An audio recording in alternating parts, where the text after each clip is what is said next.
Bad Times at the El Royale is what I would want to say a crime thriller that stars a plethora of different people, which includes Jeff Bridges and Chris Hemsworth. And this was a movie that I didn't know a whole lot about, but I was interested in from what I had seen. I had really only seen one trailer for this movie going into it, and from what I had seen in the trailer, it kind of had a bit of a Hateful Eight vibe to it.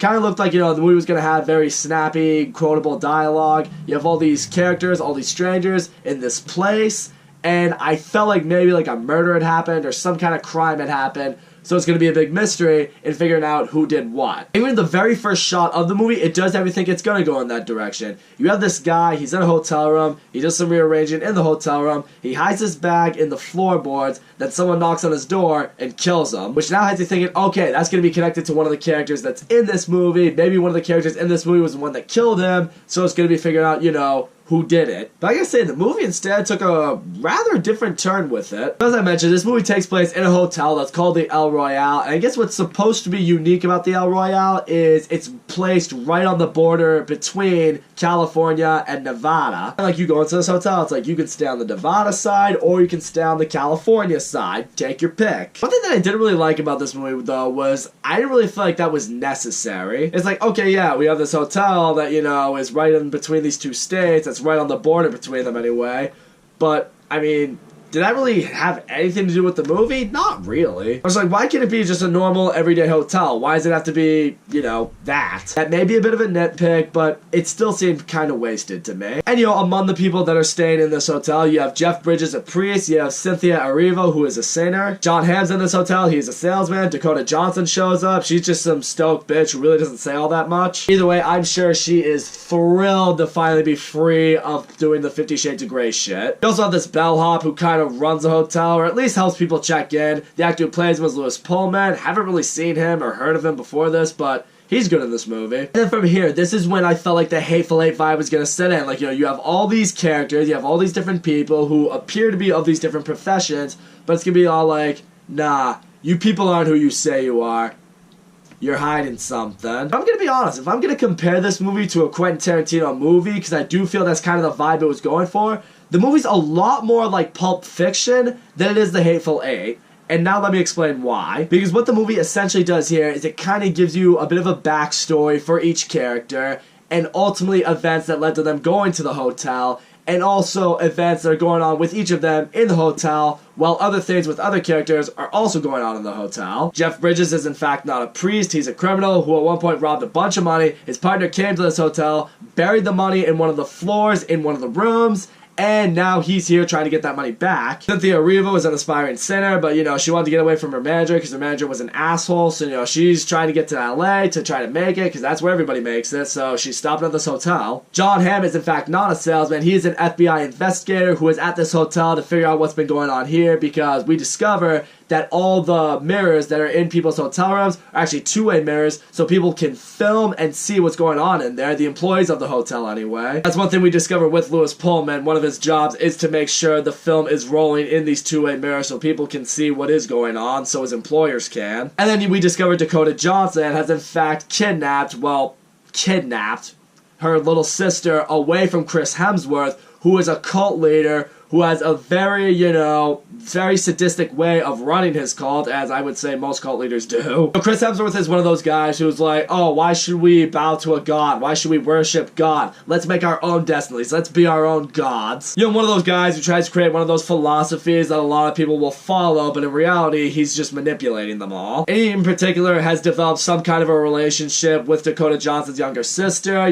Dakota Johnson's younger sister, she really idolizes Chris Hemsworth, and she's like, all right, we gotta get you away from him. We gotta get away from him. And, now they're stopped at this hotel, but she had to kidnap her because, her sister didn't want to leave. And now sooner or later, after a long string of events, all these paths eventually cross, and this is essentially what the movie is. I will say, what I really liked here is seeing the way all these stories did in a way connect with one another. Like, at one point, Jeff Bridges tried to drug Cynthia Erivo just to get into her room, and, she smacked him upside the head. But it showed at the same time what went on in another room. John Hamm tried investigating what was going on with Dakota Johnson, and Dakota Johnson just blew his head off, which also led to Lewis Pullman getting attacked by it. I think the movie told the story that way, gives us a background on all the characters, didn't necessarily tell the story in order, showed us things that that led into each thing, show us what was going on during specific events. It reminded me a lot like Pulp Fiction, and I appreciated that. And the performances, for the most part of this movie, I think are really good. Jeff Bridges does a great job here. I loved his character. I like seeing that even though he is a criminal, he has done things in the past,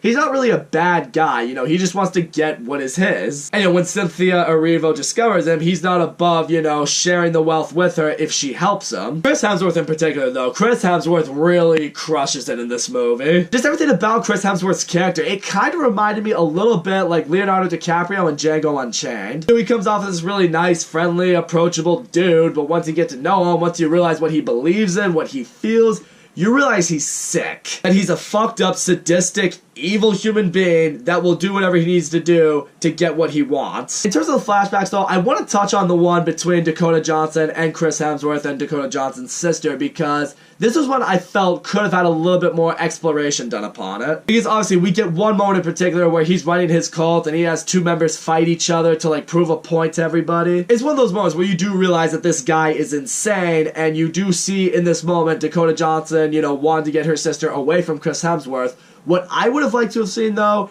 is how they escaped. Because, you know, with Chris Hemsworth, you see the way he runs his cult, he runs a really tight ship, he treats them like animals, and he saw Dakota Johnson's sister as, like, his pride and joy. I would have liked to have seen more of, like, how Dakota Johnson was able to escape him, and what the struggle may have been. It could have made for a really good, informative, and maybe even intense flashback. I was kind of bummed they didn't throw that in there. But, you know, Chris Hemsworth has shown up at this hotel because he's found out where Dakota Johnson and his sister escaped to, so now he ties everybody up, and he's like, alright, I'm gonna take care of this shit my way. And this right here is where, for me, Chris Hemsworth's performance really only begins to shine that much more, because, again, you really do see the cruel intentions in him. I mean, once he learns of the money and the wealth that's in this hotel, he's all like, alright, I'm gonna play a sick game of roulette with you guys to really get you to start talking. And even Dakota Johnson, she tries to be the hero, she tries to be all like, no, fuck you, we're not gonna play by your games, we don't give a shit, I'm not doing this, I'm not playing by your rules, I'm not gonna let you continue to play God. There's a moment with Chris Hemsworth that you can tell really breaks Dakota Johnson, where he's like, look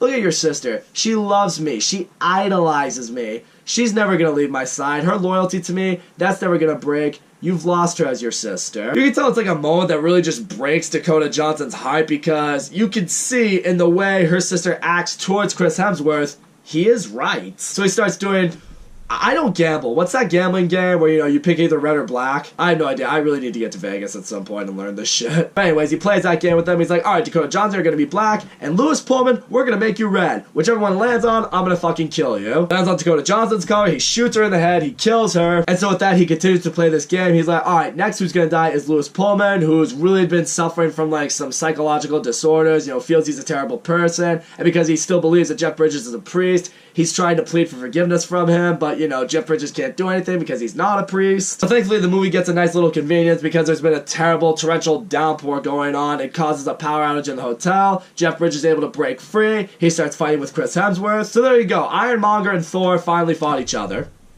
Nice. And then it's right here with Lewis Pullman where we finally realize what exactly it was that he did that was so bad that he feels he needs forgiveness for, and we discovered that he was at one point a sniper in the military and he killed over 100 people, which kind of makes you feel a little bit of sympathy for him. I mean, you realize like the whole time he's just been suffering from some serious PTSD. In this moment, he knows he's got to stop Chris Hemsworth and his cultists, so he picks up a gun and one by one, he kills Chris Hemsworth and all of his followers. Well, unfortunately not all of the followers, because the little sister, she picks up a knife, she stabs him, and then Jeff Bridges kills her, but now Lewis Pullman is laying on the ground dying. But we do get a nice little moment here, like, you know, as he's laying there dying, Jeff Bridges, you know, stands over him, you know, he pretends that he is a priest, he's like, I'm gonna absolve you for all your sins, he's like, do you accept Jesus Christ as your savior? And Lewis Pullman's like, yes, I do, and he's like, then you are forgiven, you will go to heaven. And you kind of see it in Lewis Pullman, like, in that moment, as he dies, you see, like, there's peace with him. Like, you know, he realized, like, you know, he's forgiven. He's not a bad person. You know, he's gonna go in peace now. With that, Jeff Bridges and Cynthia Erivo, they are the only survivors at this hotel. They take the money, and they leave. That's where the movie ends. So all in all, I thought Bad Times at the El Royale was a pretty solid movie. Everyone does a good job acting-wise in this movie. Chris Hemsworth in particular, I thought really crushed it here. The movie has pretty good dialogue. It's not quite on Tarantino's level, that's for sure, but it is the kind of dialogue that does keep you engaged with the movie. I was really a fan of the storytelling in this movie. I love how it showed, you know, how all these characters got to the hotel, what's going on at the hotel with each different character at different times. My flaws with this movie are, I do wish some characters at least had more depth story storytelling with their backstories. Like as I mentioned earlier with Chris Hemsworth and Dakota Johnson Dakota Johnson's sister, I would have liked to have seen more of their escape from him. And even with Lewis Pullman, I would have liked to see a little bit more with his character's backstory. In particular, how he ended up working at the El Royale, and also, you know, how he got involved with the crimes that are going on in this hotel, why essentially all these, you know, cameras are being used to film all these different people. You don't really learn too much about the hotel's, I guess, intent with that, and that kind of bothered me. It's like, really, what's the point of this? Is it just so John Hamm could be in the movie to be an investigator? I don't know, I think that could have added more depth to the El Royale and also Lewis Pullman's character, so that was a bit of a bummer. But despite its flaws, this movie definitely had its enjoyment, and I am glad I ended up seeing it. That's all I gotta say, guys. Thank you so much for watching my video. Don't forget to leave a comment, like, subscribe. I will see you all next time.